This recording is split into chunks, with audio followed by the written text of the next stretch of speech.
Hello everyone. Today I will explain how to use your Affirm card in store.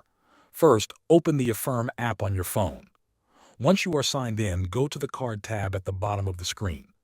Tap on the card image to view your virtual card details. Here, tap on the Activate Card button to activate the Affirm card. Next, add the Affirm card to your digital wallet.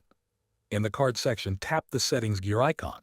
From there, choose Add to Apple Pay if you are using an iPhone, or Add to Google Pay if you are using an Android phone. Follow the on-screen steps to confirm and finish adding the card to your wallet.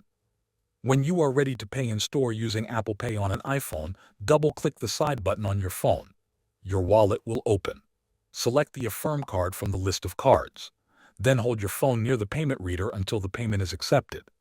This allows you to pay with your Affirm card using Apple Pay, just like any other contactless card. After you complete the purchase, you can choose how you want to pay. If the purchase is eligible, Affirm may offer you a payment plan. Open the Affirm app and review the purchase details. You will see options to pay in full or split the cost into smaller payments over time. Choose the plan that fits your budget. The app will clearly show the payment schedule and due dates before you confirm. Thanks for watching.